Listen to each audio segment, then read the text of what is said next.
तूने मेरे बहरोड का अपमान किया है, तुमने हमारे बहरोड को गैलड़ कहा है। मैं भी शपथ लेता हूं कि तेरे खानदान का राजनीति से नामो निशान मिटा।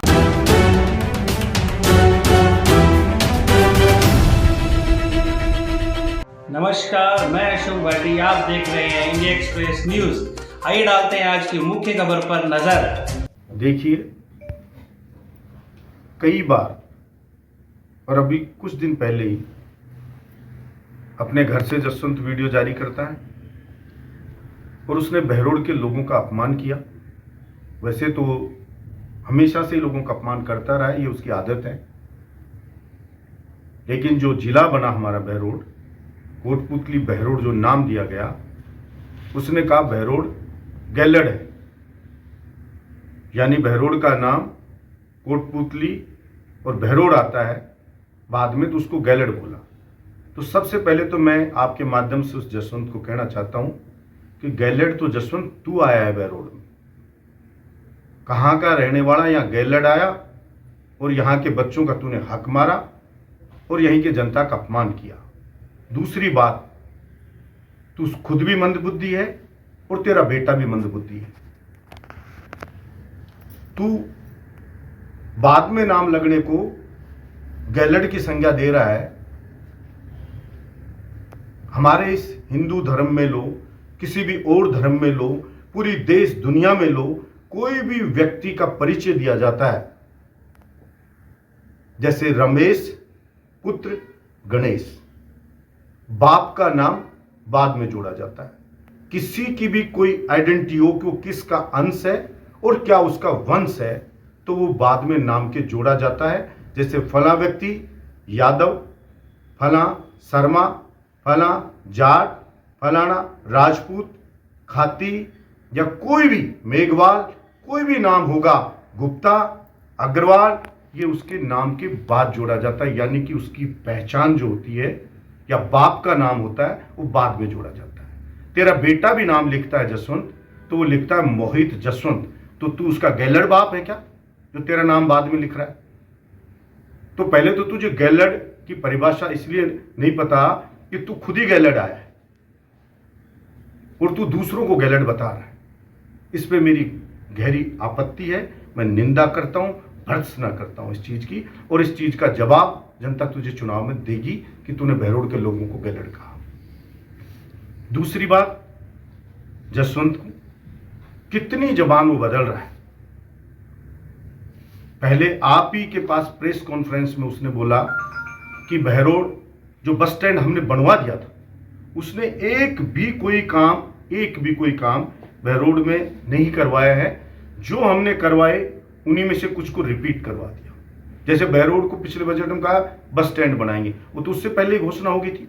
हमने भास्करानंद जी के पास जो जमीन थी वो भी नगर पालिका से प्रस्ताव बनवा करके भिजवा दिया था सरकार को कि इस जमीन में आप बस स्टैंड बना दो। सरकार बदल गई, नहीं बनी, उसी की वापस घोषणा करा दी और घोषणा करा करके और बोला कि आपको प्रेस कॉन्फ्रेंस में बस स्टैंड का 90% काम हो गया, मुख्यमंत्री से बात होगी और जो आरटीडीसी की ये जगह है इसमें सहमति बन गई है, यहां बस स्टैंड बनेगा। 90% हो गया काम।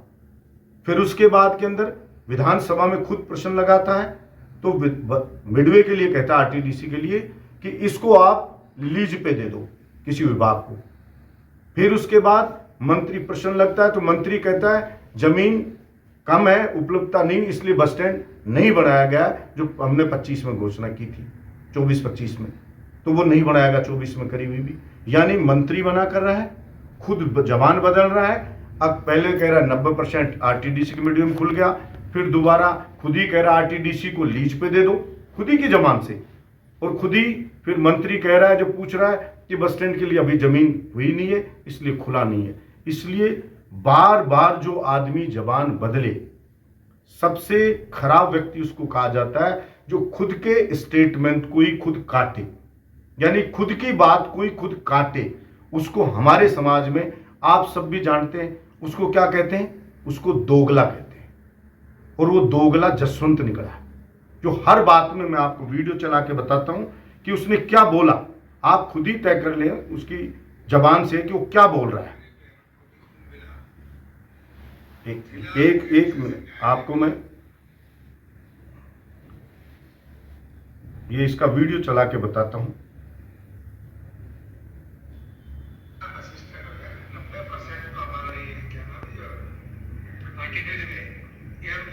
आरटीडीसी मीडिया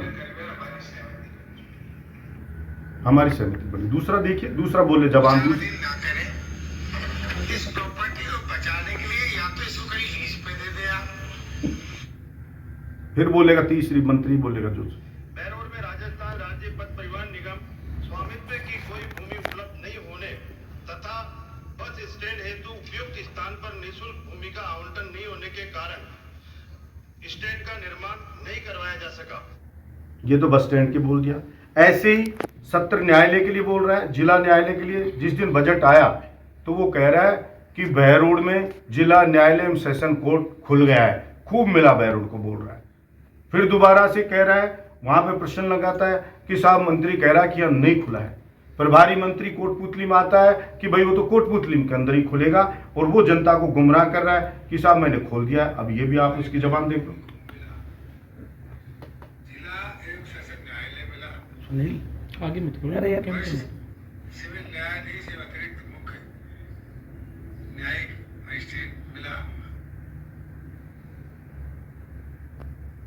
अब दूसरी इसमें जैसे कि बहरोड में ये प्रभारी मंत्री से पूछ रहे हैं, हड़ताल कर रखी है रीजनवाड़ा में। आप तो कोई भी कर सकता है।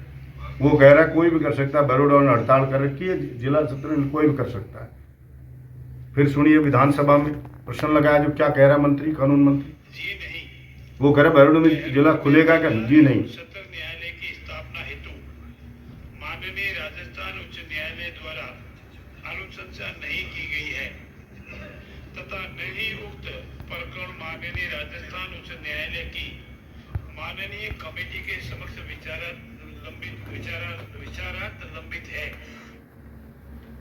अब ये आप ही देख लीजिए कि ये आदमी कितनी जबान बोलता है, कितना झूठ बोलता है, कितना फ्रॉड है ये जसवंत। ये आपके सामने, ये तो उसकी खुद की जबान है, खुद इतना स्टेटमेंट बदल रहा है।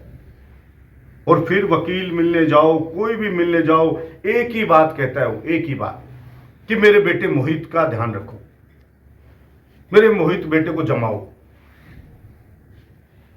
जो भी कोई व्यक्ति जाता है और उसका बेटा मंदबुद्धि, वो क्या कर रहा है यहां पे, उसने रेडी वालों से लूटने के लिए चालू कर दी थी मंथली 1200 रुपये महीना, 40 रुपये रोज।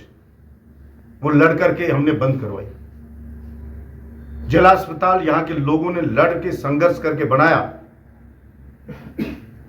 जो इतने वर्षों से सीएचसी थी, उप जिला अस्पताल बनाया, जिला अस्पताल बनाया, और राजस्थान का पहला एयर कंडीशनर जिला अस्पताल बनाया, लग्जरी रिसेप्शन बनाया। नहीं धूप में लाइन लगा करके चक्कर आते थे, पढ़ते थे, पर्चियां कटवाते थे। ओपीडी जहां 250, 150, 200 की होती थी, वहां 3000 की ओपीडी तक पहुंची। लेकिन उसका बेड़ा गर्क किया, इसने वहां पे बाइक भी कोई लेके जाता है तो इसके बेटे ने वसूली उससे चालू कर दी। मात्र 2.5 लाख, 3 लाख रुपए का ठेका करा है फर्जीवाड़े में, और वसूली हो रही है 2 करोड़ रुपए की साल की। जो भी प्रॉपर्टी डीलर कॉलोनी काट रहा है, आप किसी से भी जानकारी कर लेना, इसका बेटा बिना पैसे लगाए 25% हिस्सा मांग रहा है। कोई नहीं देता है, उस पर 177 की कार्रवाई करा देता। कोई भी कार्यालय में जाओ, आपको अधिकारी नहीं मिलेगा, क्योंकि सबसे इसका बेटा दलाली करने में सबकी लग रहा है, सबसे वसूली करता है। इसलिए अधिकारी बेलगाम हो रखे, क्योंकि जो पैसा देंगे तो जनता को लूटेंगे, वो जनता की क्यों परवाह करेंगे। चोरी का ऐसा आलम हो रहा है कि चारों तरफ, चाहे किसी की केबल चोरी हो रही है, किसी की घर से बाइक चोरी हो रही है, मंदिर में चोरी हो रही है, किसी की नोजल चोरी हो रहे हैं, किसी के घर से जेवर चोरी हो रहे हैं। मतलब रोज का काम है चोरियां, लेकिन कोई उनसे इनका लेना देना नहीं। क्राइम इतना बढ़ रखा है, लेकिन उससे कोई लेना देना नहीं। ये बहरोड गांव के दौरे करके बता, तेरी औकात बताएगी जनता। तुझे दौड़ा दौड़ा के नहीं पीटे तो तू हमें बता। अभी तो छुपा रहता है और घर में भौंक लेता रजाई में से निकल के। और आपने वीडियो बना के जो घर से डालता है, आपने सबने देखे, उसकी भाषा देखी। ये एक जनप्रतिनिधि की भाषा है। वो अनैतिक कार्य कराते ना अड्डों पे, फिल्मों में हम देखते हैं उनको क्या बोलते हैं। और वो बड़े बूढ़े मुझे गांव के लोग कहते हैं कि जैसे विचार होते हैं, जैसे आदमी के जिसके मन में जो गंदगी होती है वो फेस पे आ जाती है कि गंदगी इतनी ज्यादा इसके मन में है जसवंत के, इतना धृतराष्ट्र की तरह अंधा हो गया पुत्र मोह में कि बोलता तो इसकी शकल भी सुअर के जैसे होती जा रही है, क्योंकि गंदगी रिफ्लेक्ट होती है फेस के ऊपर।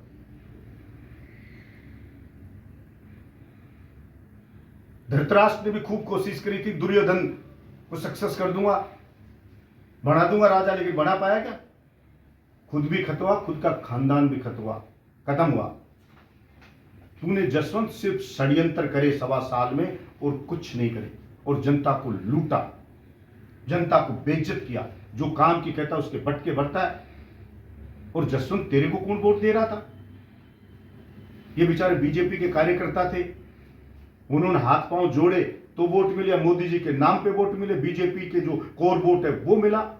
और जिन्होंने पांव पकड़े, लोगों के हाथ जोड़े कि जसवंत को वोट दो, आज वो रो रहे हैं। बोले हमें पैसा दिया था दारू बांट देना, हमें पैसा दिया था ये चीज खिला देना। अब हमें धोखा लग रहा है कि जो पैसा दिया था उससे अपने बेटे को कोई मोटरसाइकिल खरीद देते तो बेटा तो घूमता, काम तो कुछ हो नहीं रहा। इसका बेटा तो घूम रहा 5 करोड़ की गाड़ियों में और हमारा बेटा घूम रहा पैदल बेरोजगार। तो पैसा हम दारू नहीं बांट करके मोटरसाइकिल खरीद देते अपने बच्चों के, तो काम तो आती। लेकिन अब धोखा होगा बेचारों। बोलो राज की मौज कराऊंगा, तो मुझे जिताओ, मैं मंत्री बनूंगा और मौज कराऊंगा तुम्हें राज की। अरे जसवंत करा मौज उनको, बेशरम तू तो आ नहीं रहा है, जनता उनको गाली दे रही है। तुम्हारे कहने पर वोट दिया था हमने जसवंत को, हमारा काम कराओ, हमारी VCR छुड़वाओ। और तेरा बेटा है, भाई भाई के झगड़े में पड़ता है, भाई भाई के झगड़े कराता है, और तू कहता है मोहित को सेट करो, मोहित का ध्यान रखो। तेरे और तेरे बेटे के कुकर्मों का पूरा हिसाब करेगी जनता। इतना अच्छा ध्यान रखेगी तेरे सपोड़े का, इतना अच्छा ध्यान रखेगी जो तू सोच भी नहीं सकता। और थोड़ी मोड़ी कमी रहेगी तो मैं बैठा हूं तेरे बेटे का ध्यान रखने के लिए। हम रखेंगे तेरे बेटे का ध्यान, पूरा ध्यान रखेंगे, तू चिंता ना कर।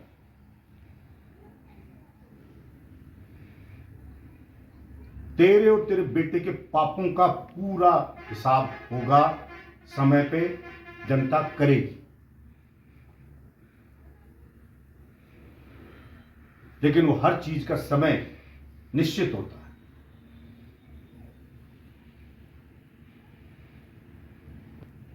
तो अभी भी आपके माध्यम से उसको यही कहूंगा कि कुकर्म तूने बहुत कर लिए जीवन में। तेरी उम्र में लोग भगवान के भजन करते हैं, पर तू कुकर्मी अभी भी कुकर्मों से बाज नहीं आ रहा है। ढंग का काम करके जा।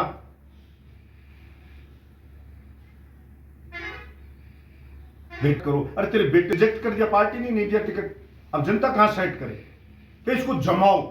इसको कहां जमाए इस मंदबुद्धि गधे को? ये जम हो ही सकता है कि इस गधे को गधे पे बिठा दो काला मुंह करके, जो बहुत जम जाएगा ये, बाकी के कहीं जम नहीं सकता।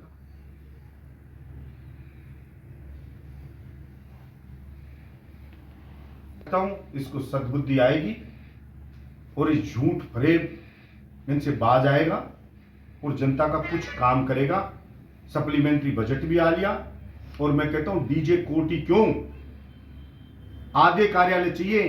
250 बीघा जमीन सोता में या गुंती के पास, जैनपुर के पास कर वो चिन्हित करवाई थी, 250 पनियाड़ाम कराई थी, आधे वहां खुलेंगे आधे यहां खुलेंगे।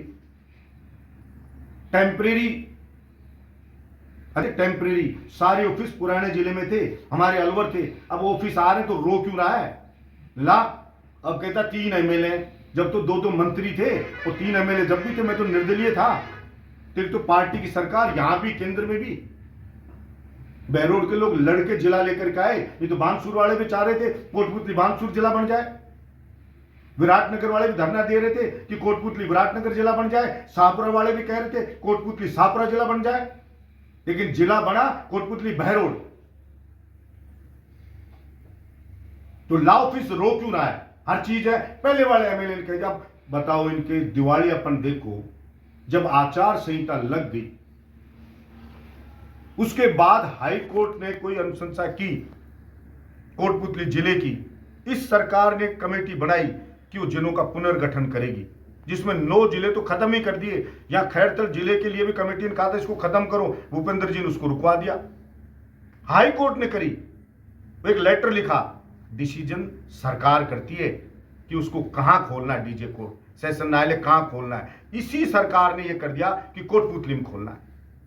वो तो तू बदलवा नहीं पाया कि वो आचार संहिता में हाई कोर्ट ने लिख दिया था, तो लिख दिया था तो बदलवा देता। आचार संहिता में कोई मेरी सरकार थी क्या? मैं एमएलए था आचार संहिता में? क्या मेरी अभिशंसा चल रही थी? आचार संहिता में कोई लिख ही नहीं सकता, लेटर लिखा वो भी इलीगल है। तो जब जिले बदल गए, जिले हट गए, तो कार्यालय नहीं पा, एक कार्यालय, एक जिला न्यायालय क्यों? शिक्षा विभाग वालों का भी ला, दूसरे भी ला, आधे ला। बलजीत यादव फोबिया हो रहा बलजीत यादव, तो फिर तू एमएलए क्यों बना था? मुझे तो हरा दिया ना जनता ने, तेरे को जिताया, तो रो क्यों रहा है? सरकार भी बन गई, करवा काम। लेकिन काम होता नहीं है, बैठ करके और कुछ नहीं होता कि कुत्ते की तरह भौंक लो बलजीत यादव पे, ये आता है उसको, और कुछ नहीं आता है। लेकिन जनता भी तेरा चेहरा जान गई, तू घर बैठ बैठ वीडियो डाले ना, इससे तेरा चरित्र बुजुर्गों को सबको तो पता था, नई पीढ़ी को और पता चल गया तू किस नस्ल की पैदाइश है जसवंत, वो तेरी नस्ल बता दी तू। हम इन चीजों की परवाह तेरी करने वाले हैं नहीं। मैं तो शुरू से कहता हूं तू चिल्ड पिल्डिया सांप है जसवंत, और तेरा बेटा है वो सबोड़ा है तेरा, और हम तुम्हारी दोनों की 18 में थोथरी रगड़ी थी तेरे बाप बेटे की। बीजेपी की टिकट पे होते तुझे तीसरे नंबर पे पटक के तेरी जमानत जब्त के पास पहुंचाया था, और अब कभी भी वोट पड़ जाएंगे बहरोड में, तेरी जमानत जब्त के पास तेरे को पहुंचाएंगे। और तूने मेरे बहरोड का अपमान किया है, तुमने हमारे बहरोड को गैर लड़काया है। मैं भी शपथ लेता हूं कि तेरे खानदान का राजनीति से नामो निशान मिटा देंगे जसवंत, ये तू लिख के रख लेगा इस बात। धन्यवाद।